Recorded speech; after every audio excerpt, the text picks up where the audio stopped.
An ancient dragon gets his subscription to life canceled by the champion of the humans, and he can't understand why because as far as he can remember, he has never had beef with humans before.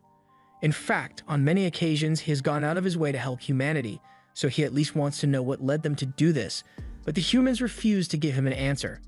The dragon assumes that the humans are killing him for selfish reasons, and to be honest, he has lived long enough as it is, so he isn't going to fight back against them.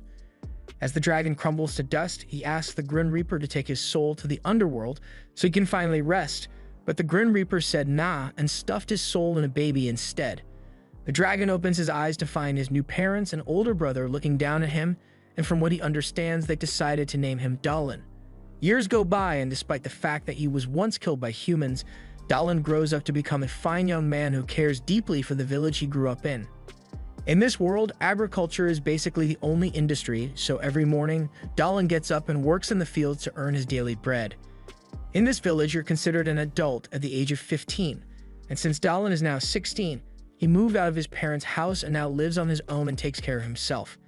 He's out fishing one day with his older brother when he is reminded that tomorrow is the day he plans to head to the swamp to investigate the recent occurrences there. Dallin says he remembers, and he still intends to do it because all the lizards in the swamp mysteriously disappeared a month ago, and someone needs to figure out why before something bad happens.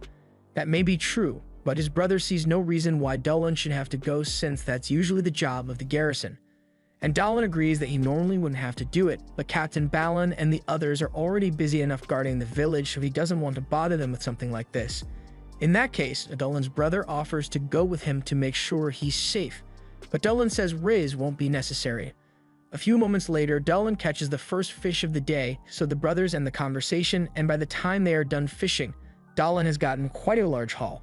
Takes his catch back to the village so he can show his friends Melita and Albert, and while they are impressed with the catch, they are concerned that Dallin was out fishing instead of preparing for his mission. But Dallin tells them they don't need to worry because he has been preparing little by little over the course of the past few days. Speaking of which, Dallin wants to thank Melita for her help because he would have had a hard time convincing the village chief to let him go. She says she was happy to help, and Dallin was the one who trained her in the first place, so she knows he is more than capable of coming back safely. Dallin asks if Melita and Albert have any plans for the day, so Melita tells him that she plans to take the children out for a brief training session later today, but she says he doesn't need to worry about them since he has enough to deal with already, so Dallin heads home so he can prepare the fish. While gutting and salting the fish, Dallin thinks about how the village can afford to hire enough guards to keep the entire place safe, so all the villagers are expected to chip in to ensure everyone's safety. Just then, Era comes up to Dallin's window and reminds him that he's supposed to have magic practice today. Dallin had completely forgotten about it, so he thanks Era for coming all the way out here to remind him, so he and Era go head over to Dallin's magic instructor's house, and once there, Dallin prepared to demonstrate his offensive magic. He chants a spell, and within a few moments, a powerful energy bolt is fired from his hand, completely destroying the target in front of him. The magic instructor praises Dallin for his excellent offense, and there's not much for her to teach him anymore regarding that, but as it stands, Dallin still sucks with medicine, so she's going to spend a lot of time teaching that. Later that evening, Dallin is in the town square when he meets a young girl with flowing white hair. The village chief introduces her to him and says she will be staying in the village for a while, but he also warns Dallin that she's a noble lady, so he should be on his best behavior around her. The girl tells Dallin that her name is Christina and extends her hand to shake his, and as they shook hands, Dallin could immediately tell that Christina was an incredibly skilled fighter. After she's gone, Dallin takes a little walk while reminiscing on all the things he has learnt since he became a human. As a dragon, he never had to worry about things like this, but as a human, there is a serious threat of freezing to death in the winter, as well as the risk of heat stroke during the summer, so he has to be careful of his environment. Dallin soon arrives at his parents' home and they greet him warmly, along with his younger brother Marco. Dallin brought a bunch of ingredients with him, so his mom takes it all and prepares a wonderful dinner for the family to enjoy. Dallin really enjoys it since he has missed his mom's cooking, and his father suggests that Dallin should find a wife who's good at cooking, so he can enjoy meals like this all the time. This isn't the first time Dallin has heard this, and he's not entirely opposed to the idea of getting married, but he's going to stick with the single life a little while longer. Marco asks him if he's still going to investigate that swamp tomorrow, and Dallin doesn't think it's a big deal. But his mother is really worried because not only is the swamp really far from here, but the road is also known to be dangerous. However, Dallin assures her that he won't be taking any risks, so there's no reason to be so worried about him. His dad tells him that he is an adult, so he is free to make any decision he chooses, but all he asks is that Dallin makes sure he comes back safely to them. The next day, as Dallin is about to set off on his journey, the entire village comes out to see him off. He thinks this is a little excessive for a send-off, but Balin says this is the least he can do for Dallin when he is taking on a job for him. In all honesty, Balin still feels like he should be the one going instead, but Melita reminds him that if he's gone and the village gets attacked by a monster, then there would be no one here to stop it. Everyone wants to do something to help Dallin out, so the resident nun Letitia goes up to him and offers a small blessing for his protection, and Gary gives him a bento box so he doesn't go hungry out there. They then wish him luck on his trip, and Dallin sets out to investigate the swamp. But lizards that used to live in the swamp would periodically interact with Dallin's village, but one day they suddenly disappeared. Dallin couldn't just ignore such a strange occurrence, so he volunteered to investigate so he can figure out what happened.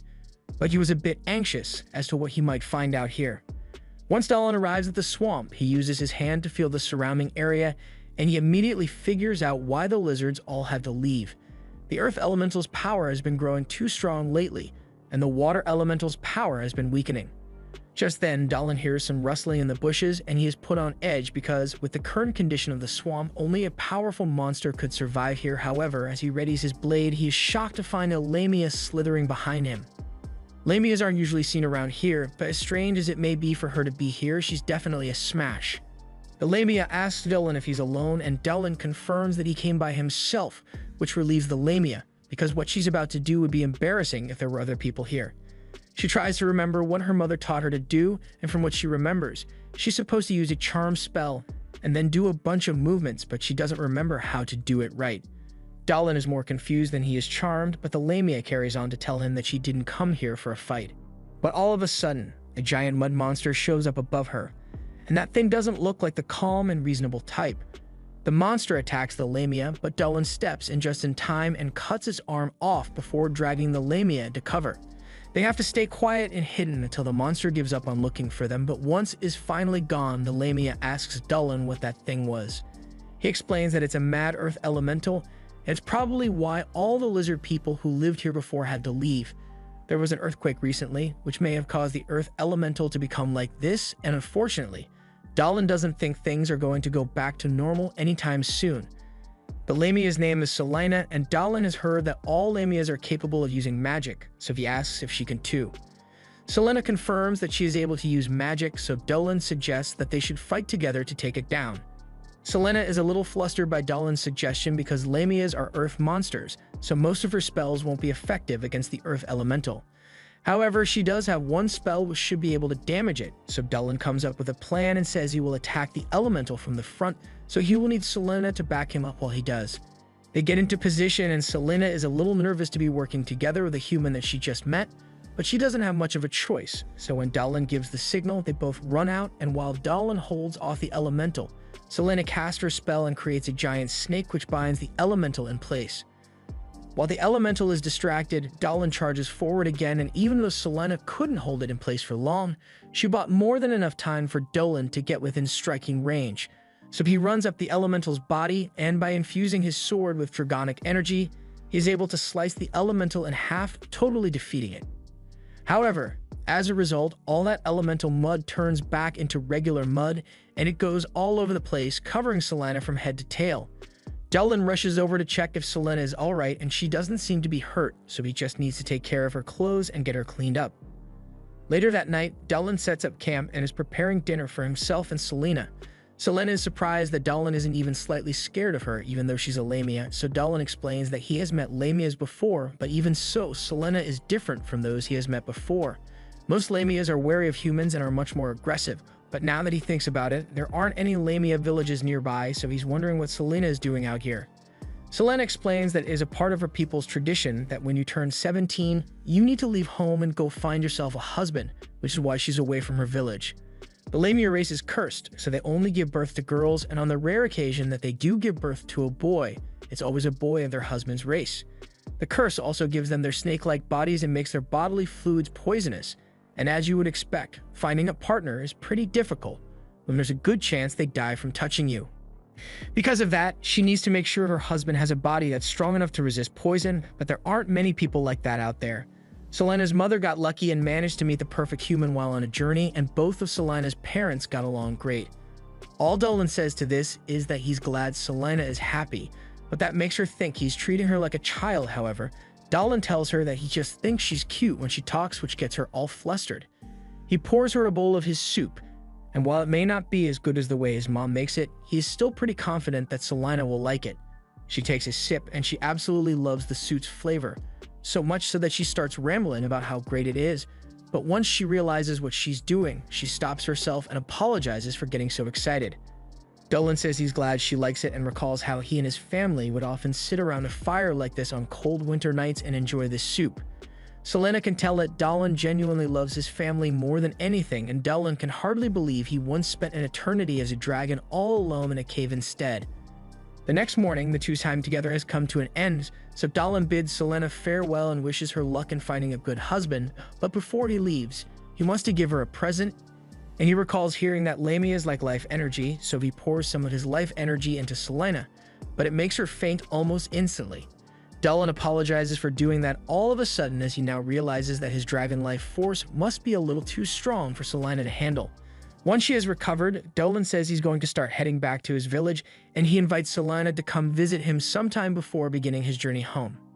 Celaena eventually runs into two male travelers, and this is perfect since she is looking for a husband, but before she could introduce herself, they see her lower half and freak out. Back in Dolan's village, Irie is currently learning how to make magical medicine with Dolan, and the Maguru warns them that mistakes with the measurements can often be life-threatening, so they need to be very careful. Unfortunately, Dolan isn't very good at this, so his magical herb ends up turning into a ball of smoke. He just can't seem to get the hang of complex procedures like this, but Irie tells him not to be discouraged because he's good at a lot of other things, plus he's really handsome, and Dolan appreciates the compliment, but he admits that he isn't skilled when it comes to following complicated instructions. Maguru says Irie's magical herb turned out perfectly, so Irie is done for the day and can go outside if she wants. Irie would have preferred to stay inside with Dolan, but she decides to go help her mom out since she has some free time. Dolan doesn't know what to do about his lack of dexterity because back when he was a dragon, medicine wasn't really necessary, so he never had to learn how to make it. Maguru doesn't know about his past life, but even if he isn't good at making magical medicine, he is still talented enough that she is sure he will eventually get the hang of it, so for now she wants to teach him how to turn his failed magic herb into a poison antidote. A little while later, Dolan is invited to have lunch with the rest of Irie's family, and though he didn't want to intrude, they insisted that he eat with them, so they begin the meal by praying to the goddess of nature Merail, and it turns out that Dolan used to friends with Merail in his past life, although he hasn't seen her for a long time now. After lunch, Dolan is in a rush to leave because he is late for his next training session, and along the way he runs into Miu, and she remarks that he seems to be in quite a hurry. Dolan explains that he's late for practice, and Miu is disappointed since she was hoping to give him some fresh milk, but it looks like he doesn't have the time. In that short moment of indecision, Miu already squeezed him a fresh mug of milk, and it's too good to pass up, so Dolan graciously drinks it and thanks her before running off to the training session. A little while later, Dolan arrives on the hill where Albert is instructing a couple of the kids on how to use a spear, and he apologizes for being late, but Albert says it is fine since he knows Dolan had magic practice with Maguru. The kids are all excited to show Dolan the new skills they have learned, but Dolan says they can show him after they take a break since they've been working hard for a long time now. Just then, Dolan senses the presence of a monster in the woods nearby, but he doesn't want to scare the kids, so he ignores it for the time being and goes on with practice. Later that night, Dolan heads out into the forest to investigate the monster presence he felt earlier, and oddly enough, he seems to recognize it, but the only person he knows who would match the description is Celaena, and there's no way she would be around here. He heads deeper into the forest, and to his surprise, he sees Celaena camping out in the forest. Celaena is just as surprised to see him, but she accidentally stumbles back and knocks over the hot water, so Dolan rushes in to save her from getting hurt. Celaena is glad he saved her, but she's still naked, so she asks Dolan not to look. However, Dolan's eyes are wide open, and he begins evaluating every inch of Celaena's body, coming to the conclusion that she's a solid 9 out of 10 waifu.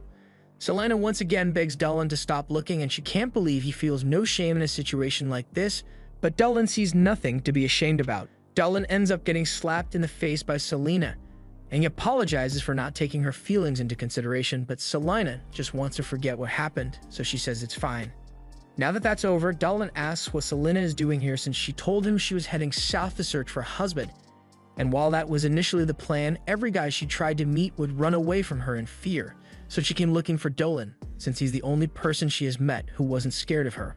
Dolan was actually hoping to see Celaena again, and he says he is willing to do anything to help her find a husband, but then he thinks about it for a second and asks Celaena if she would be fine with living here with him for a while. Celaena is in disbelief and says she couldn't possibly do something like that because she thinks she would scare the people in the village, but Dallin assures her that it won't be a problem since there are already a bunch of demi-humans living in the village and Miyu, for example, is loved by everyone. The villagers may be wary of Celaena at first since she's a newcomer, but he's sure they will eventually warm up to her since she has a kind and gentle personality. And Dallin would personally enjoy having her around, although the way he says it makes it seem like he is courting Celaena. Celaena loves the idea of living with Dallin in a human village, but there's also a different reason she came looking for him. She was hoping he would share some of his life energy with her again because it was the most delicious life energy she had ever received, and Dallin is more than happy to give her some whenever she wants. He extends his hand to share some of his energy with her, and she seems to like it a lot, so he tells her she can have even more when they start living together, but for now, he has a plan to introduce her to the villagers. A few days later, the town guards are investigating some strange occurrences because this is the third day in a row that someone left a bunch of hunted food out for them. The tracks on the ground lead them to the conclusion that it must have been some kind of snake monster that did this, and the only thing that fits the description would be a lamia. A meeting is held to discuss their plan of action moving forward because they don't know for sure if this monster is a threat to them or not. After all, it's been leaving offerings for them, and it hasn't caused any harm yet, so there's no reason to be hostile towards it. But even with that being the case, Balin still says they should go out into the forest and kill it. The other villagers tell them to calm down because even if they agree to kill it, lamias are pretty strong, so they would need to call for reinforcement from the capital. Dallin overhears their conversation while he's working in the fields, and he hadn't realized how much people fear lamias, but he is sure they'd change their opinion if they actually got to know Celaena. Just then, Magruh speaks up and tells Balin that he's overreacting because she doesn't think the monster will cause them any harm, however, just to be sure. She asks Irie to bring her fortune-telling basket, and upon inspection of today's fortune, the lamia is a good sign for the village. Dallin hears this and is excited, so later that day, he runs into the forest to tell Celaena that they can move forward with the next phase of the plan. The villagers no longer want to kill her, and the hunt offerings helped make public opinion positive, so there's only one more thing they need to do to get them to accept her. The next day, Balin organizes a meeting with the soldiers in town, and he tells them that they need to stay on guard because they are the only people keeping the village safe from danger, so he wants to hold an emergency training session just so everyone is in perfect condition. For this meeting, Dallin was called out, along with all the heavy hitters of the garrison, and this is exactly what Dallin was hoping would happen so he can complete his plan. Galen and Melita, as well as the priestess Letitia, are all present, and Letitia holds a lot of value in the village because she is able to perform healing miracles. But more than that, she is considered the messenger of the goddess Mirael, so if she arbitrarily declares Celaena is evil, there will be no way she gets accepted into the village. Everything now hinges on how well Celaena's acting skills are, so she needs to pretend to rescue Dallin from danger to get everyone to like her. Dallin plans to intentionally run into some monsters to give her the opportunity, so she is patiently waiting in the bushes for Dallin's signal. Just then, the soldier comes running out of the woods and begins yelling that the monster is here, but he isn't talking about Celaena, he's talking about an armored bear. Balin can't believe there's an armored bear this close to the edge of the forest, but he orders his men not to attack it because they will be killed in one shot if they do. He orders everyone to run away, but his son trips over his own feet and falls to the ground, so he's about to get slashed by the bear. Dallin rushes in to save him, but unless he uses his dragon powers, there's no way the boy will make it out of this alive. At the last second, just as Dallin is jumping in front of the boy, Celaena jumps on top of the two of them and takes the hit instead. She's got enough health that it didn't kill her, but she's got a pretty nasty wound on her back, so she uses her cursed eyes to order the bear to return to the forest. Balin and the others are even more shocked than before, but while Celaena is checking up on the boy, Dallin chooses to ignore everything she just did and orders both Dallin and the boy to get away from Celaena so he can kill her. Dallin can tell that the boy is scared, so he tells him to get up and run back to his father, but Dallin refuses to leave Celaena's side until he knows she will be treated properly. Melida tells Balin that it did look like the Lamia went out of its way to save them, but Balin still insists that it is a dangerous monster, so he isn't going to let her get away. Dylan still refuses to leave her side, so Balin asks Celaena if she was the one who was leaving offerings in front of their village, but while she tries to confirm it, Celaena accidentally bites her tongue. The way she gets embarrassed is really cute, but Balin maintains his composure and asks why she would do that and why she decided to save 2 humans out of nowhere. Celaena properly introduces herself and then lowers her head to ask that she be allowed to live in this village. She began a journey in accordance with her people's tradition, but traveling alone has been far lonelier than she ever could have imagined, so she wanted to live with other people. And as for why she chose to save the boy, she feels like his family would be greatly saddened if he was killed, so she didn't want to let that happen. The people no longer think Celaena is scary, but Dylan still isn't sure they should trust her, so he looks to Letitia to see what she thinks, and to his surprise, Letitia is currently receiving a message from the goddess Mirelle. She tells everyone that Mirelle told her that Celaena is not an evil monster, so they should live with her in harmony. So she goes over to Celaena and tells her she's welcome to stay in the village. Celaena is glad to hear that, but the severity of her wounds finally gets to her, so she faints from the blood loss and she needs immediate medical attention. A little while later, Celaena's wounds have been treated, and she has officially been welcomed as a member of the village. They'd even made a house for Celaena to live in, and she is really excited, so she heads in to check it out. On the bed, she finds a little stuffed mushroom, and she absolutely loves it, so she thanks everyone one more time for their kindness. The mushroom cushion was Balin's idea, and it's his way of apologizing for being so aggressive towards her when she saved his son's life, and he is still deeply sorry for that. There's a lot they still don't know about Lamias, but they say they will do everything they can to accommodate and make Celaena's stay here as pleasant as possible. And now that everyone has truly accepted her, Dalin extends his hand to greet Celaena as an official member of the Varen village. Now that Celaena has been accepted into the village, Dalin thinks things will go well from here on out, but he owes Goddess Mirelle a huge favor for helping him out back there. That night, Dalin wants to go talk to Mirelle, so when he goes to sleep, he creates an astral projection of himself and flies up to the heavens. Soon after, he arrives in Mirelle's kingdom, and once he finally finds her, Mirelle is overjoyed to reunite with her old dragon friend. It has been a long time since they last spoke to one another, but Dalin wants to express his gratitude to her for telling Letitia that Celaena is a good person. There's no telling what could have happened if she hadn't done that, but still, Dalin is surprised she chose to help him out even though he didn't ask her directly. He didn't think she would be able to recognize him since he was reborn as a human, but Mirelle felt the familiar presence of his soul among her followers, and from that, she immediately knew it was him. Still, she was surprised to see how much he enjoyed living now, considering he used to hate his life as an ancient dragon, and Dalin doesn't deny it because he didn't even try to stop the hero from killing him in his past life. But since he became a human, he realized the joy that could be had in living every day to its fullest. Mirelle can tell that there is joy in Dalin's heart now, and she is happy for him, so she wishes him the best in his new life. The next morning, Dalin wakes up to the sound of Celaena barging into his room. She seems really excited to see him, and he's glad to see her as well, but he wishes she would not before entering like that. Celaena apologizes, so Dalin tells her it's fine and asks why she's here so early in the morning. Celaena can't believe he forgot, so she reminds him that he promised to plant potatoes with Christina today, and she's already waiting outside for him. Meanwhile, at the academy in the capital, the headmistress has brought the mail for the day, and today seems to be special because there's a letter in there from Christina. Christina is the pride and joy of the academy, so the headmistress says she'll read the letter right away and snaps her fingers to open it with magic. The letter details everything Christina has learned since arriving in the village of Varen. Because the village is so remote, it faces many safety challenges, so all the villagers are required to take part in combat practice. Not long ago, she faced the vice captain of the defense unit in a mock battle, and all the spectators were amazed with Christina's skill. Since it's rare for someone to give the vice captain this much trouble, but they are sure she can make a comeback since she hasn't gotten serious yet. The vice captain doesn't appreciate all the unnecessary comments, but Christina tells her that the guy in the crowd is right because she really hasn't been taking this fight seriously.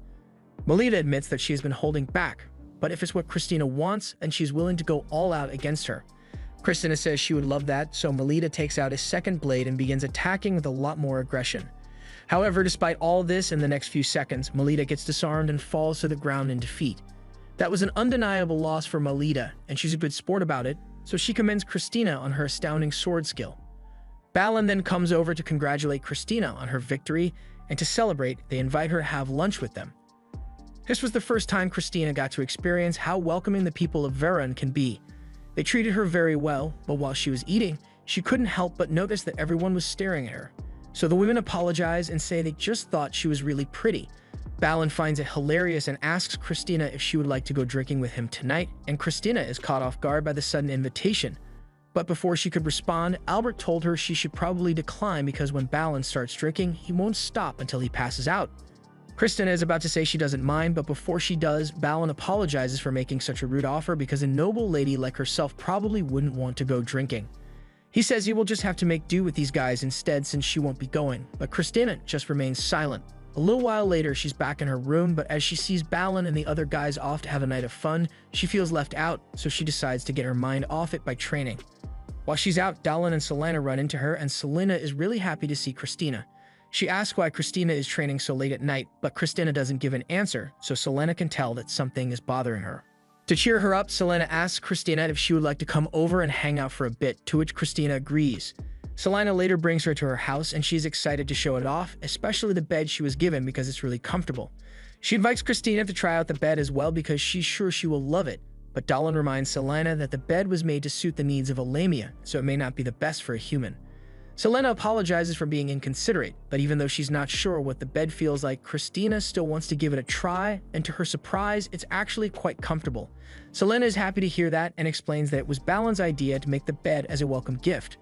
She was really anxious when she first moved in because she didn't know if the villagers would really accept her, but they've all been extremely kind, and the more she learns about them, the more she loves it here.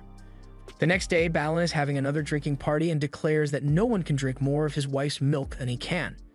Celaena and Christina soon join the party as well, and Christina says she would love to try some of Miu's famous milk, so Miu gladly prepares a fresh squeezed mug for her milk, and Christina drinks it all in one gulp. And you can really tell she enjoyed it because she has the milk mustache. Balin is impressed by how quickly she drank the milk, so he asks her if she's a fellow milk enjoyer like him. Christina admits that she can drink more milk than the average person, so Balin issues a drinking challenge to her. And this time she happily accepts, but she says no one should blame her if she empties the village's milk supply in the process. And Miu, the village milk supply, is more than happy to meet the demand. The first mug of milk is poured, and both Christina and Balin have no trouble knocking it back, but as the mugs keep coming, Balin starts slowing down. He tries to keep drinking to hold onto his milk championship, but it ends up being too much for him. So he passes out on the table, and Christina is declared the new milk champion. Everyone begins celebrating, and Christina seems to be enjoying all the attention she's getting. As Headmistress Olivia finishes reading the letter, she is pleased to learn that Christina is having so much fun over there, but she doesn't have time to dwell on it for long because she has another visitor. A little while later, a party is held among the noble people of Galoa, and the hottest topic for discussion is the fact that the pride of the academy, Christina, somehow made friends with a Lamia, and people have mixed opinions on whether they think it's cool or disgusting. Olivia has no idea how the news spread so quickly, and it has gone so far that Olivia is soon approached by a government official who says she wants to know more about this Lamia that Christina befriended. Olivia sees no reason why the government should be interested in a random Lamia. The woman says she believes a Lamia is far too dangerous to live with humans, and there have been a lot of recent kidnappings here, so who's to say if this Lamia isn't responsible? Olivia admits that the kidnapping incidents are pretty serious, but the Lamia has nothing to do with that, and from what Christina said, the Lamia is kind and gentle, so there shouldn't be any problems if they just let it be. However, the government official insists on sticking her nose in other people's business, so she asks whose jurisdiction the Varen village falls under, and the man in charge says he will send an envoy to determine if Celaena is a threat or not. Meanwhile, Celaena is out helping Dallin and Christina plant some potatoes, and once she is done, she excitedly calls over to Dallin to show him her work, and he can tell that she did her best, but he suggests that she should space out the potato more evenly so they grow better. As for Christina, she's basically just punching the potatoes into the ground. Just then, one of the guards runs up to them and says both Dallin and Celaena are being summoned to the village gates, and it's a serious matter, so they need to hurry. They all stop what they are doing and run up to the front gate to see what's going on, and as soon as they get there, Christina is dragged aside and both Dallin and Celaena are surrounded. Gauda introduces himself as the Commissioner of the Northern Frontier, and he is here because it has come to his attention that someone brought a Lamia onto this land. Dallin doesn't deny it, but Gauda is reminded that the goddess Mirael already gave her blessing for Celaena to live here. Gauda assures everyone that it's not that he doesn't believe the words of Mirael, but is his duty to ensure the safety of this land, so he had to come to investigate it himself. Dallin is a little relieved that Gauda isn't here to kill Celaena outright, but even so, he has no idea what they are after. Gowda explains that he wants to take Celaena with him to the government general where it will be decided if she is truly safe to be around or not. This situation is not up for discussion, so Celaena has no right to refuse, but since Dallin doesn't want to let her go by herself, he asks for permission to accompany her on the journey since he is the one who brought her here. Gowda sees no reason to object, so he allows it, and later that day, both Dallin and Celaena are carted off to meet the government general. As they leave, Kristina thinks she should go talk to Headmistress Olivia about this to see if there's anything she can do to ensure Celaena's safety, so she decides to run back to the academy and casts a wind spell to make herself go faster. Meanwhile, Dallin and Celaena are sitting in the back of a carriage on the way to the government general, and Dallin apologizes to her for being forced to sit through such a long journey like this. Celaena says it's fine, but she is worried that Dallin is cold, so she offers to share her blanket with him. Dallin appreciates the gesture, and while the two of them are under the blanket, Dallin pulls her close to comfort her.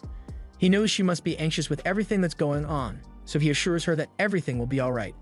At the same time, Kristina has just made it back to the academy, so she barges into Olivia's office and demands to discuss what happened with the Gowda's visit to the Varen village. Olivia says she will be happy to discuss this, but first, she wants Kristina to sit down for a cup of tea. Once Kristina has calmed down, Olivia explains that Celaena isn't going to be killed. The fact that she was given Myral's blessing means no one would dare do such a thing, and in fact, Gowda didn't want to bother going after her because he didn't think there was a problem. However, Karen, the purple-haired Karen, refused to mind her own business and forced him to do it. She is high up on the government ladder, and she believes Celaena is a threat, so Gowda can't refuse her demands. Karen even went as far as suggesting that Celaena was involved with the recent kidnappings in the capital, and that wouldn't be possible with Celaena living all the way out in Varen, but if Celaena were to be in the capital for some reason, Karen could likely blame her after all. Dallin and Celaena are led to the government general mage's mansion, and Karen has the fakest smile imaginable on her face as she is introduced to Celaena, but she wasn't expecting any other visitors, so she asks who Dallin is. Dallin explains that he is a friend of Celaena's and he took it upon himself to accompany her here. Karen says she doesn't mind the extra company, but the two of them must be hungry after such a long journey, so she invites them to come inside for some dinner. A wonderful feast has been prepared for the guests, and she tells them they can have whatever they like since this is her way of making it up to them for forcing them to come all the way out here. Dallin appreciates the gesture, but it was inevitable that Celaena would have to come to Galoa at some point if she intended to continue living in Varen. Celaena is relieved that Karen is being so nice to her because the way soldiers carted her off made her feel like she was going to be killed. Karen doesn't deny that killing Celaena was an option at the time because she had some concerns that Celaena might be using her cursed eyes to control the villagers. However, now that she's met Celaena in person, she would never do something like have her eliminated. Meanwhile, Gowda has returned to the academy, and when he enters Olivia's office, he tells her that he has something he wishes to discuss. Back at Karen's mansion, once Dallin and Celaena are done eating, Karen asks both of them if they enjoy their food, and they say it was delicious, but that's when Karen's true intentions begin to show. Celaena is definitely the nicest and most beautiful lamia that Karen has ever seen, not to mention that curvy tail of hers, which is why Karen drugged the food and intends to try out every inch of Celaena's body in more ways than one. At the academy, Gowda fills Kristina in on the details of what's going on, and it involves the reports of women going missing in this region. Kristina is adamant that Celaena had nothing to do with that, but Gowda is already aware of that. The one who is really behind it is a certain mage who has been alive for over 300 years now. This mage has survived so long by kidnapping young women and taking over their bodies, and now she has taken an interest in the body of a certain lamia. Kristina realizes that the mage in question is Karen, and that means Celaena must be in trouble, so she says they have to hurry over there and stop Karen before she goes through with it. And while Olivia doesn't like the idea of Kristina getting involved, it could use all the help Then can get, so she agrees to bring her along to assist. Back at Karen's castle, she has laid Celaena out on a table, and she is so excited to begin dissecting her for her sick, twisted reasons. However, before she could begin, Dallin interrupts and tells her to stop. Karen is confused because that drug should have kept Dallin knocked out for at least a whole day, and she's sure she didn't mess up the drug dosage, yet Dallin is as active as ever and casually rips off his restraints. He notices that the magic circles on the floor all reek of blood, so Karen must have been doing this for a while now, and he wants to know how many people she has killed. Karen doesn't answer his question because she is still wondering how he is unaffected by her drug, so she throws her scalpel at him and accuses Dallin of not being human. Dallin dodges and reiterates his question, so Karen tells him she doesn't know because she stopped keeping count of all the people she killed after she passed 100. Dallin is disgusted by how proud she is of that statement, so he asks her if there was even a reason to kill that many people, and Karen believes she had a very good reason because she wanted to accessorize. Everyone possesses something beautiful, so she just decided to take the beautiful things from all the other people and put them in herself. The magic for it is technically forbidden, and Karen had to make a few deals with the devil for it, but it was all worth it for such a fabulous body. Her arms are from an Arakan, her legs are from a thick beastskin, and her flawless skin is from an elf. And she's been happy with the way she looks for a while, but now that she has seen Selena's beautiful body, she thinks it's time to switch things up a bit. Dallin thinks Karen is messed up in the head, and he's not wrong because Karen has no intention of apologizing or changing her ways, so redemption is out of the question. Selena heard the whole conversation, and she's equally appalled by Karen's actions. Karen must have tricked a lot of people with her fake kindness when they came to her for help, and she calls her out for doing such a terrible thing, but Karen still feels no remorse whatsoever because the pursuit of beauty supersedes all in her eyes. Selena says Goda was right about Karen, and this surprises Karen because she thought she had hidden her actions from Goda really well, but it turns out that she had underestimated him because before Dallin and Selena arrived here, Goda informed them of Karen's misdeeds. If they could prove it, it would certainly be enough to override her power as government general and take her down, but they needed concrete evidence, which is why Dallin and Selena tricked her into monologuing so they could record the evidence needed.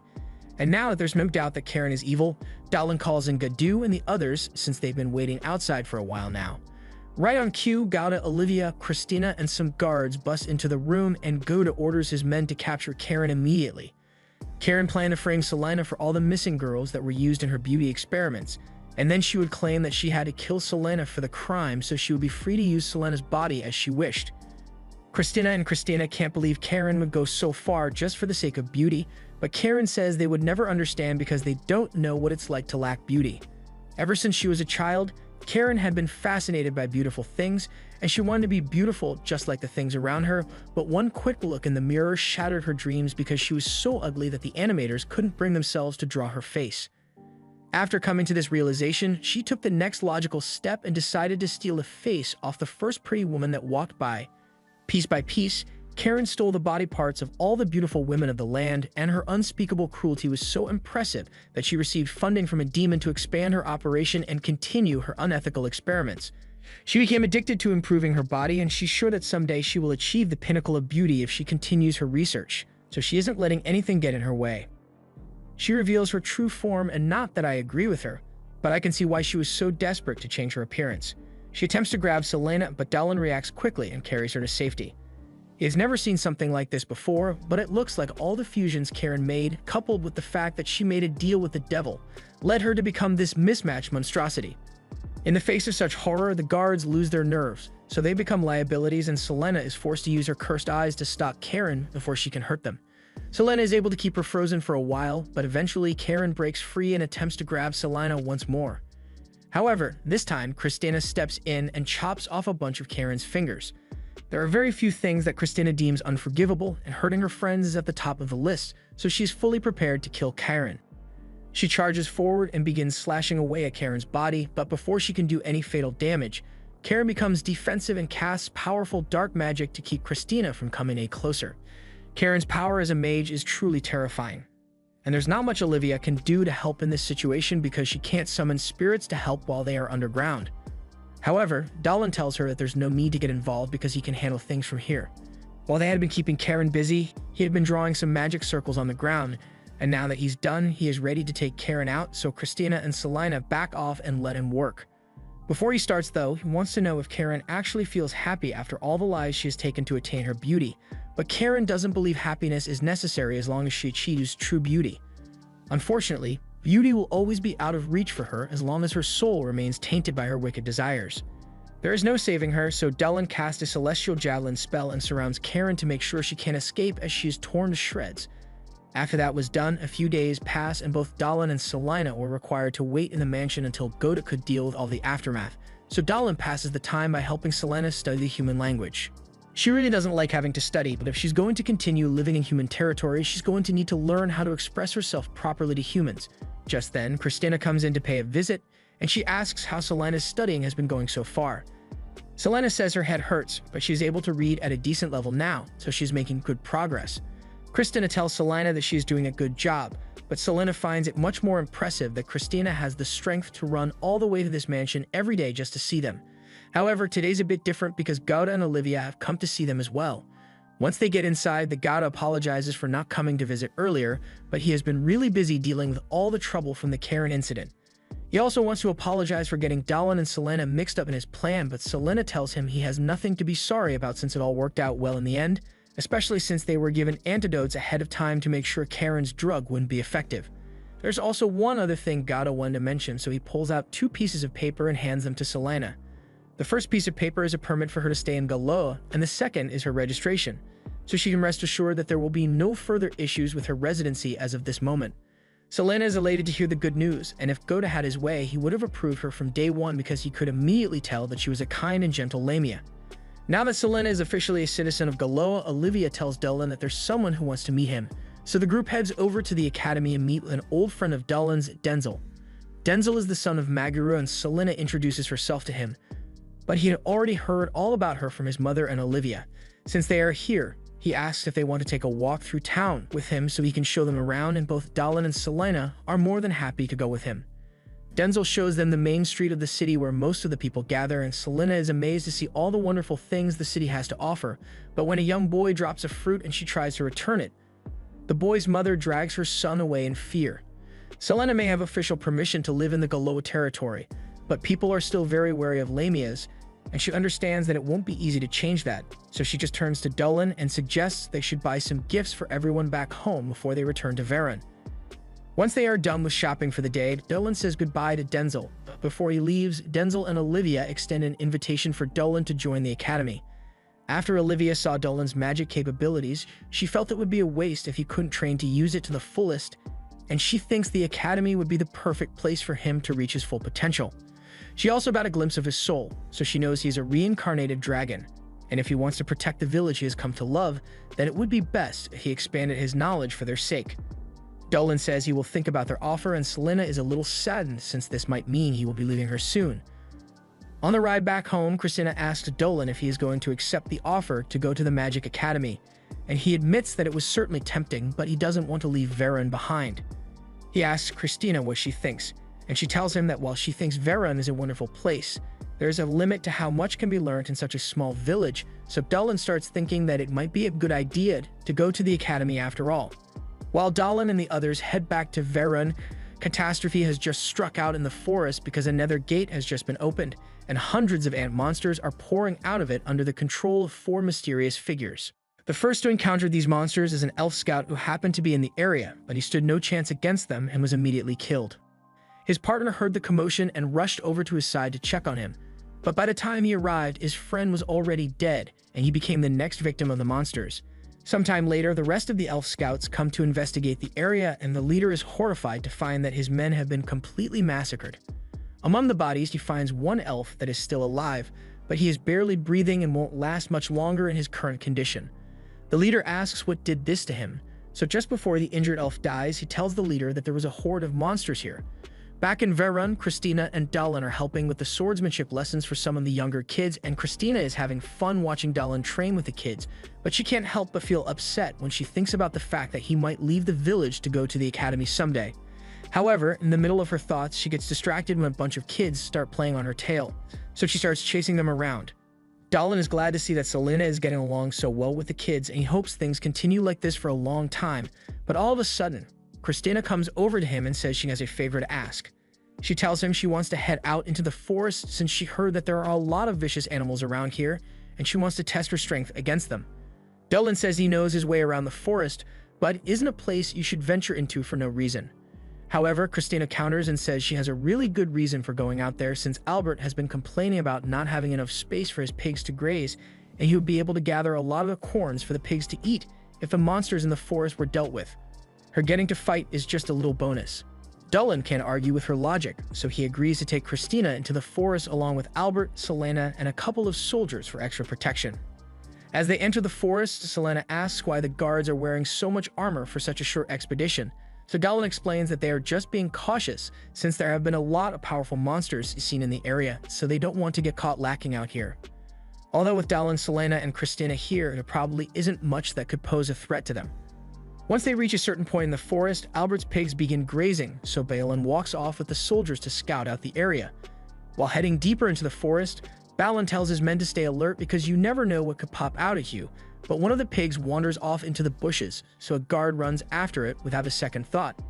However, he soon regrets the decision to split up from the group because he comes face to face with a massive bladed tiger, and it looks like it's ready for its second meal after the pig. The tiger was about to turn the soldier into minced meat, but at the last second, Balin manages to step in and stop it with his hammer. Once the threat has been dealt with, Balin begins yelling at the soldier for running off on his own and not paying attention to his surroundings. But as he says this, Balin also fails to pay attention to his surroundings, so he gets attacked by one of those ant monsters from earlier. Christina, Celaena, and Dallin all hear the sound of Balin getting attacked, so they rush over to make sure he is alright and find Balin on the ground with an ant monster in front of him. The ant monster tries to attack them as well, but before it does, Dallin hits it with an energy blast that temporarily knocks it out. Christina asks what kind of monster that is since she has never seen anything like it, but Dallin tells her the thing isn't actually a monster, it's a demon. It's only a low-ranked scout demon, but regardless, it is still incredibly powerful and agile, so they need to be careful if they want to defeat it. Dallin tells her he will keep it busy, and while he does, he wants Christina to land the killing blow. He makes the first move and fires another energy bolt at the demon, and while it's distracted, Christina charges forward and slashes it in half. Even though the demon has been defeated, Christina is left confused as to how something like that could have gotten here in the first place, but Dallin asks her to keep this a secret until they figure out more about what happened. Later that day, the group returns to the village and everyone nervously waits to hear the news about the condition of Balin and the other soldiers. According to the village chief, they were pretty badly hurt, but there's no immediate danger to their life, so they will be alright after they get the chance to recover a little. Dallin and Christina told everyone that Balin and the others were attacked by a bladed tiger and an unknown monster, and while no details were given about the second monster, the village chief knows this is terrible news for them. Balin is the strongest soldier Varaun has, so if he was defeated by the monster so easily, then hardly anyone would be able to handle it. A little while later, Magru comes into the town hall and tells everyone that Balin has regained consciousness, and he's going to be totally fine, but the wound he sustained from the mysterious monster was pretty severe. Something is clearly going on in that forest, so Dallin gets up and says he will investigate it, but Magru shuts him down and says he's not going anywhere.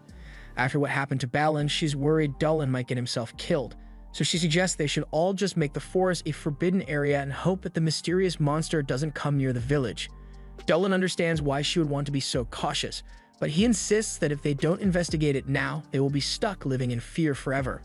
Magru relents and says she will allow Dallin to go investigate the forest, but only under the condition that he takes someone with him since it's dangerous to go out there alone. Celaena volunteers to go with Dallin, but the village chief absolutely forbids it since he would know what to tell the academy if Christina got herself hurt while she's under his care. Christina understands the village chief's concerns, but Dallin still needs someone to go with him, so Celaena offers to go instead. She possesses cursed eyes and can use magic, so she is sure she could be of great assistance to Dallin. Dallin has no objections, so he agrees to let Celaena join him. However, before they start thinking of plans, the village chief adds a condition to the mission and says the two of them should run away if their lives are ever in danger because their lives are the most important thing. Dallin and Celaena agree to his terms, so the next morning the two of them head out into the forest to investigate. It has been a while since Dallin and Celaena got to spend time alone together, and Celaena is starting to get flustered, but she is determined to prove that she can be useful to Dallin, so she's not going to let herself get distracted. As they are about to enter the forest, Dallin senses someone nearby, so he stops. But it turns out that it was just Christina. And since she wasn't allowed to join this expedition, she decided to go on a random walk in the forest for completing unrelated reasons. Dallin asks her why she came out here where she agreed to stay away from the forest like the village chief wanted, and Christina knows she made a promise, but she cares deeply for the village of Varaun, and if there is something threatening the village, she wants to be there to help protect the people she cares about. Celaena doesn't see much of a problem with letting Christina join them since she is a capable fighter, and Celaena can understand Christina's feelings when she says she wants to be helpful to the village. Besides, since she's here anyway, she might as well join their team. Christina thanks both of them for being so understanding, and together, the three begin slaying monsters as they make their way through the forest. After they've dealt with the spider monsters, Christina comes across another monster that looks very menacing, so she's about to attack, but Celaena stops her because this one is actually pretty calm. Celaena offers it some food, and Dallin seems to be getting along great with the monster's children as well, so since the monsters aren't a threat, Celaena sets up a picnic for all of them to share. Christina is amazed by how calm Celaena is even though there's a huge monster right next to them, but Celaena points out that she is also a monster, so she doesn't see much to be scared about. She encourages Christina to try feeding the babies so she can see that they are completely harmless, so Christina gives one of the babies an apple, and it begins happily munching on it. Christina now sees how cute monsters like these can be, and Selena explains that they were probably just out here looking for food, which means something must have driven them out of their usual feeding grounds. And if the situation is serious enough that even powerful monsters are being affected, it's even more reason for them to get down to the bottom of this. Christina takes a bite of the sandwich Dylan made for her, and she is shocked by how delicious it is, so Dylan explains that his mother baked the bread herself, and he was the one who cured the meat. Selena remarks that Christina looks so pretty even when she's eating, and Dylan admits that he thinks Christina has a certain level of charm no matter what she's doing. Christina gets embarrassed when he says this, and after learning that Dylan thinks Christina is charming, Selena asks Christina for some advice on how to become charming like her, since it might help her find a husband.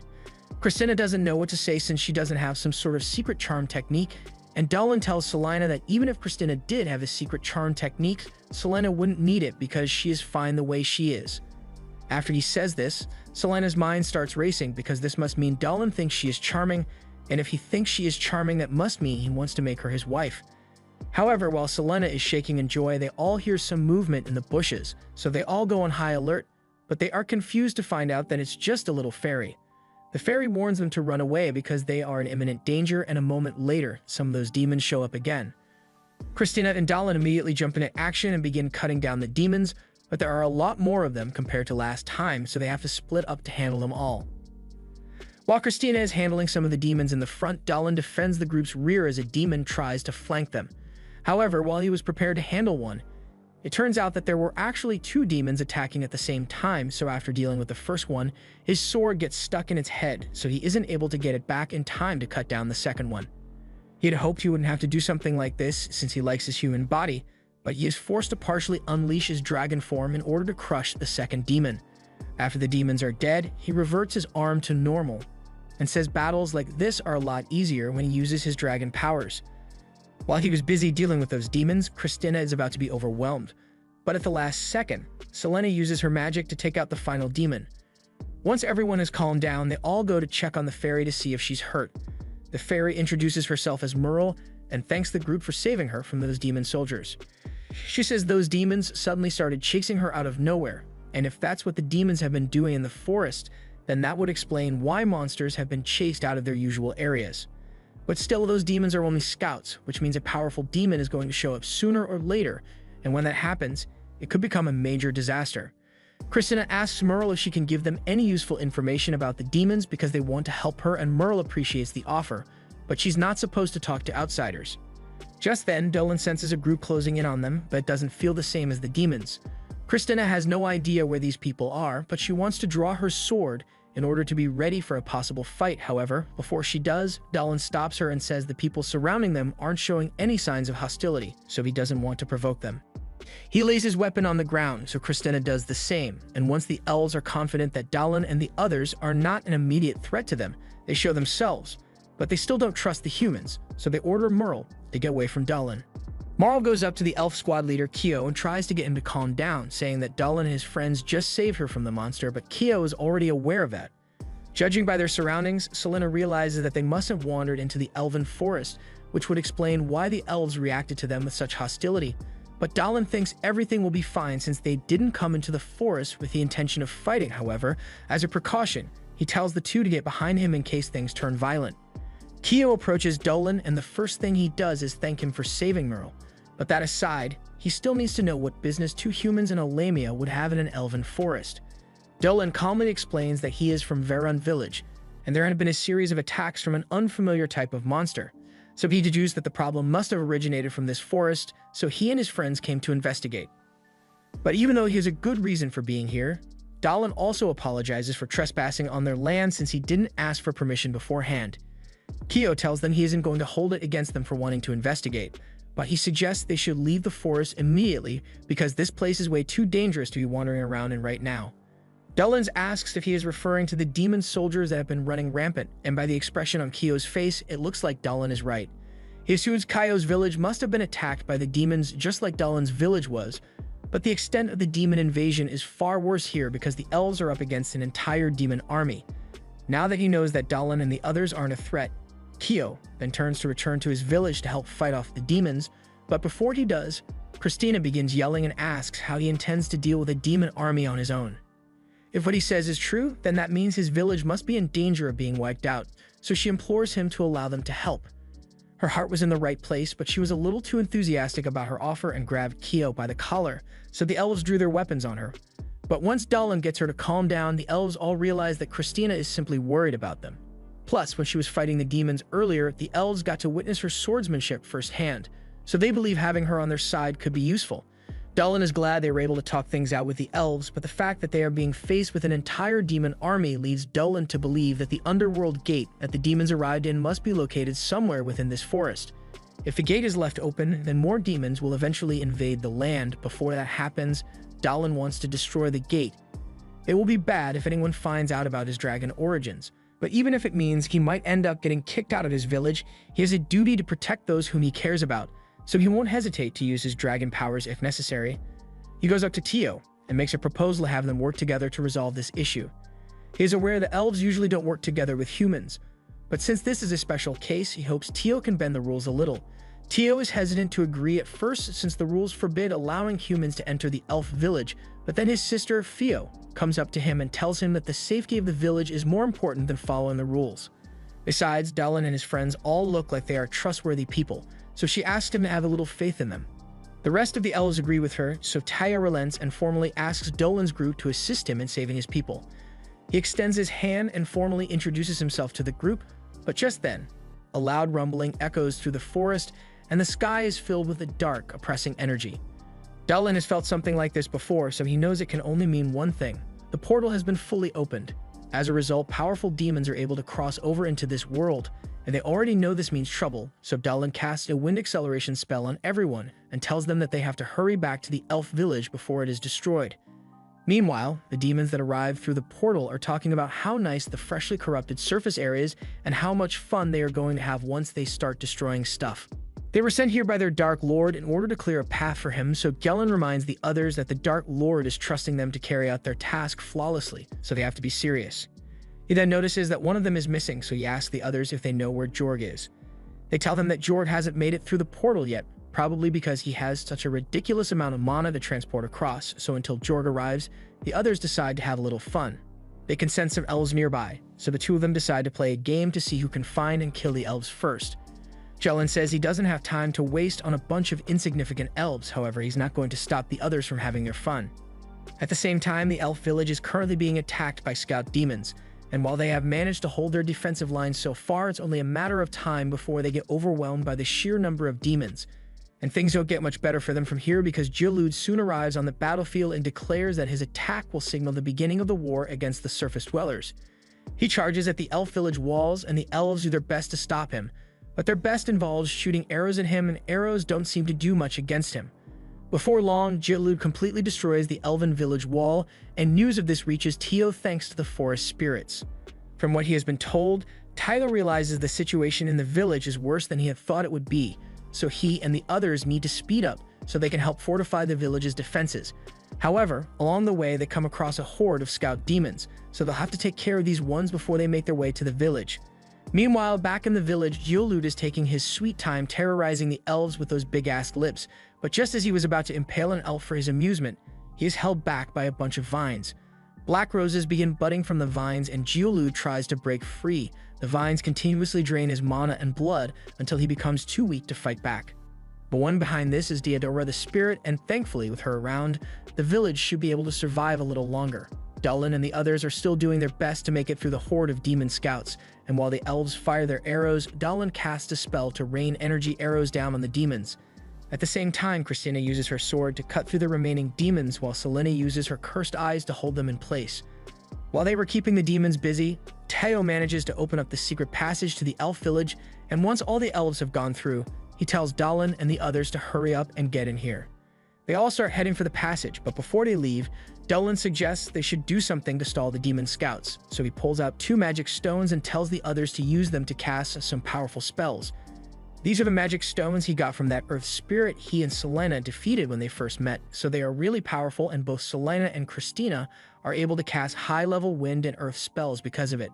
Dallin doesn't want to let the others steal the spotlight, so with his magic stone, he takes a page out of Megumi's book and casts high explosion magic to vaporize the last of the ants. After that's done, they finally catch up to Tio, and Teo is greatly impressed by their fears of strength, so he feels like he can truly rely on them to save his people. Back at the elf village, Deodora still has Geolude restrained, so she begins lecturing him because of all the people he killed.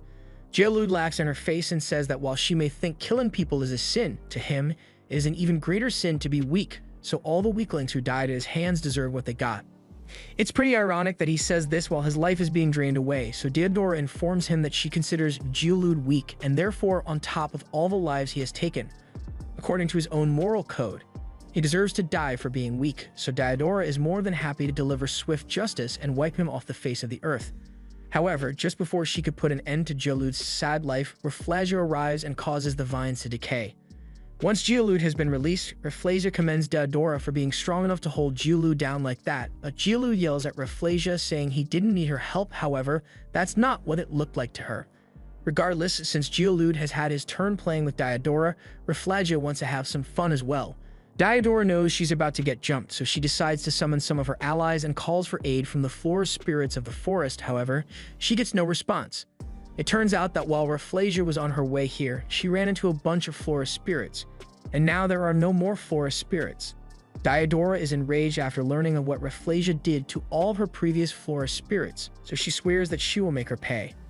She launches dozens of vine spikes at Rafflesia and Geolude, but Rafflesia still looks like she's having fun and doesn't understand why Deodora is so angry at her.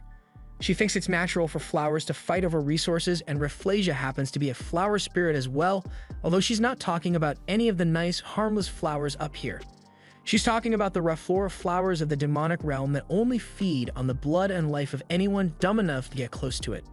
As such, Rafflesia naturally drains the life away from anything that gets close to her, so no matter how many vines Deodora throws at her, Rafflesia will always be able to counter it by draining its life away.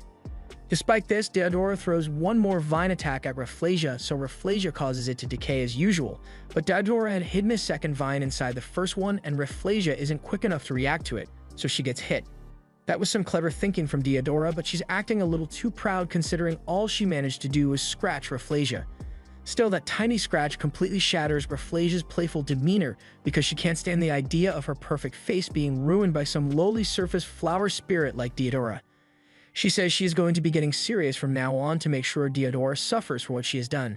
Deodora isn't intimidated by her threats and says she is going to kill Rafflesia, but she had completely forgotten that Geolude was here as well, and he's sick of waiting around, so he says he will finish Deodora off by himself. Rafflesia tries stopping him since she wants to kill Deodora with her own hands, but Geolude doesn't listen and keeps charging at Deodora. Deodora tries to create a vine wall to defend herself from Geolude's spears, but now that he is already aware of what her vines can do, he is easily able to avoid getting caught in them and slices straight through the wall. Deodora is forced to jump backwards to avoid his attack, but that leaves her wide open for Rafflesia to sneak up and kick her in the stomach. And Rafflesia's attacks are particularly devastating because every hit drains the life and mana from the target. Deodora hates to admit it, but if those two continue attacking her at the same time, then there's no way she can survive this. She begins apologizing to all the people who died at the hands of these demons because she won't be able to avenge them after all. However, at the last second, a massive energy wave comes falling out of the sky, and it was aimed straight at Geolude and Rafflesia, so the two of them are forced to dodge out of the way as the dust settles. It is revealed that the energy waves was caused by Dallin, and he does not look happy. Rafflesia and Geolude have no idea who Dallin is, but when Dallin turns his back on them to check on Deodora, Geolude is offended and tries to use the opportunity to attack him while he isn't looking. However, before the spear could hit Dallin, Christina jumps in and blocks it, leaving Geolude open for Dallin to strike at his neck. Dallin's attack barely wounded Geolude though, and it left him wide open for Rafflesia to try and grab him.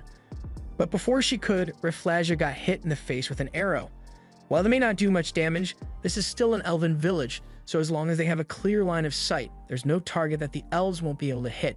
Rafflesia is enraged that mere mortals would dare to strike her, but all of a sudden, the ground begins to shake, and over in the forest, a ton of dark energy begins emanating from the portal, meaning the final demon general has finally arrived.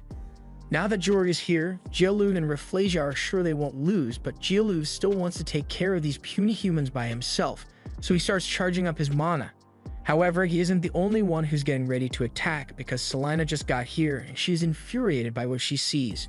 She immediately casts her trump card Evil Snake spell and uses it to bind Geolude in place. Rafflesia tries to stop Selena, but the second Rafflesia had her back turned to him, Dalan casts an explosion spell and sends her flying with it.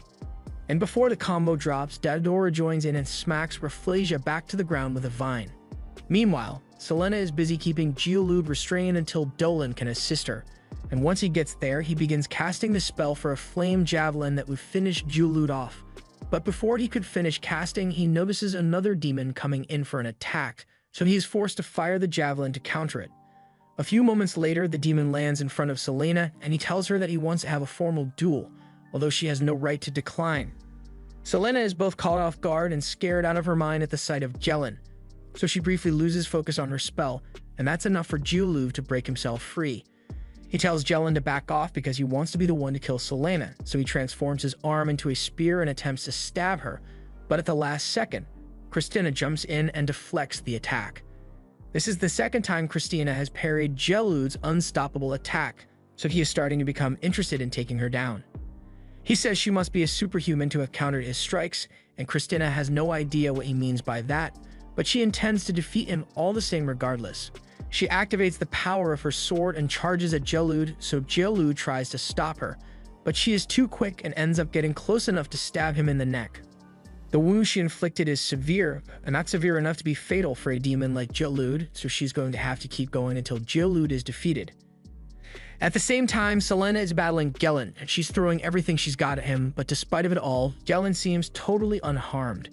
She even tries using her evil snake binding to hold him in place, but Jelen just laughs in her face and says she doesn't have what it takes to kill him with these.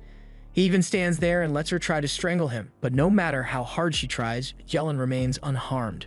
Once he grows bored of her half-hearted attempt to defeat him, he breaks himself free from her binding spell and swings his axe to put an end to Selena's life. But at the last second, Dalan arrives and blocks the slash with his sword. Then, because switching to your fist is quicker than reloading your sword, he punches Jelen in the stomach, and to Jelen's surprise, Dalan's punch is so powerful that it knocks him back a good 30 feet. And Dalan was barely trying, so he knew he could easily win this battle. Unfortunately, there's one more demon that was unaccounted for as Jor comes crashing down from the sky, and not only does he have an oppressive aura, he actually looks cool. In other news, the elf soldiers have dealt with almost all of the demon scouts at this point, so the only demons left in the village are the demon generals. But the elves stand no chance against a being that commands such a terrifying aura. Back on the battlefield, Jorg apologizes to Jelen for butting into his fight, but Jelen tells him he isn't bothered by it, mostly because he doesn't want to argue with Jorg. Jorg has only been here for a few seconds at this point, but Dalan can already tell that he is different from the other demons. Jorg can also tell that there's something special about Dalan because not only does he show no signs of fear when faced with such powerful demons, he has even been able to overpower them so far, so Jorg respects him for that. But he says that he will be Dalan's next opponent, and he is going to enjoy every minute of this fight. Dalan makes the first move, so Jorg tries to crush him with a powerful overhand swing, but Dalan counters and successfully parries the sword. Jorg takes this as a challenge, so he uses his two other swords to strike at Dalan, and Dalan uses a bit of his dragon powers to deflect this attack as well. This time, Jorg catches a glimpse of Dalan's powers, and he is left utterly confused by what he has just witnessed. Dalan is a bit concerned that Jorg might be catching on to his dragon energy, but he doesn't have time to worry about things like that, so he keeps putting pressure on Jorg. After another brief exchange, Dalan takes a step back and launches a point-blank explosion spell straight at Jorg, but by the time the dust has settled, Jorg is still standing completely unharmed, although the spell was so strong that Jorg had to use all the swords and shields to block it effectively.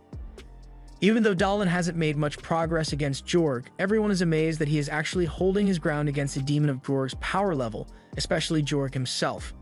He never could have imagined that he would find a human that could match his strength to this degree, but he is really enjoying himself now. Over the course of this fight, Dalan has also realized that Jorg isn't actually a demon in the first place. He believes Jorg must be some sort of fallen angel, and while he is correct, no human would be able to make that distinction. So Jorg deduces that Dalan must be an ancient being of some sort as well. Dalan refuses to admit anything to Jorg, but one thing has become painfully clear to him. Because if Jorg is going to be taking this fight seriously, then there's no way Dalan can win in his human form. But if Dalan uses his dragon form to fight him, then the entire elf village would be destroyed by the battle.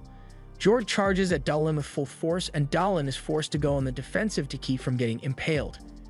He eventually finds an opening in Jorg's attacks, so he parries his sword and strikes at his chest, but the wound he inflicts is too shallow to actually do damage to Jorg.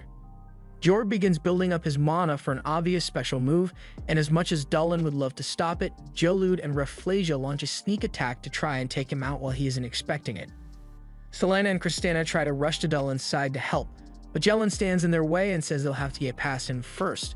Both Rafflesia and Jialud send attacks flying at Dulin, and they fully expected it to kill him, but Dulin would never let such an attack end his human life, so he activates a portion of his dragon powers and basically swats Jialud and Rafflesia out of the sky.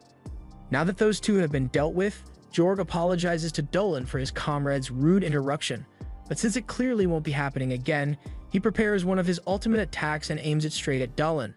Celaena yells in panic as the slash closes in on him, but Dulin doesn't seem to be worried about it at all.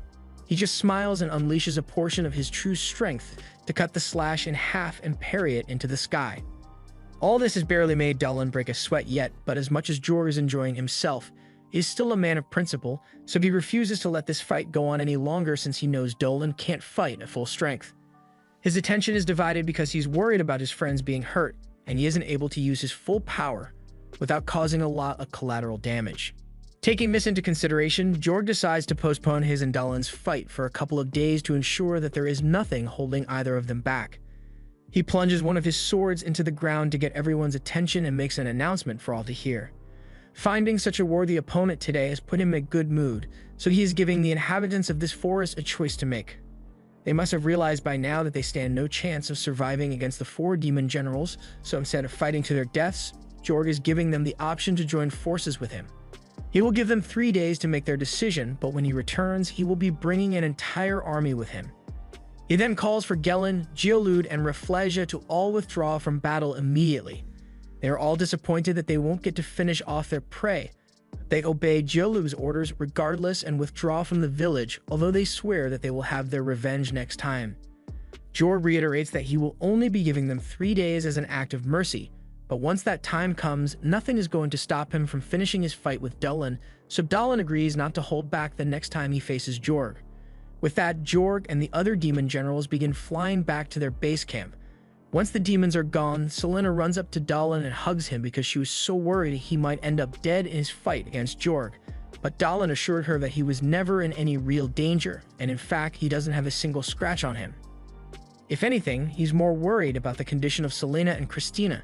Celaena looks relieved and tells him she's fine, and Kristina comes over a moment later to say the same thing, and she's got a lot of questions to ask, but she'll save them for later since Dulin probably has a lot on his mind already. And besides, it looks like Keo and the rest of the elves want to speak with Dulin right now. Keo leads Dulin and the group to the village chief, but as they walk through the town, all the elves silently stare at them, so Celaena feels a bit uneasy. Although the somber atmosphere is pretty understandable considering the fact that a good chunk of the village died to demons a couple of minutes ago. Eventually, they arrive at the residence of the village chief, and the chief is glad to finally meet the people Keo had informed him about. First of all, he would like to thank Dulin for saving Merle earlier today on behalf of the village. He introduces himself as Dio, and the two beside him are Vlake the Wolfman and Alcian the Araxi. These are all the village chiefs of the various tribes that live in the forest, and they've all heard about the inhuman levels of power Dulin possesses, but to learn more about him, they've called for someone who can tell them more about his character, and that person is Headmistress Olivia. This was the end of episode 7. Subscribe to not miss the next part.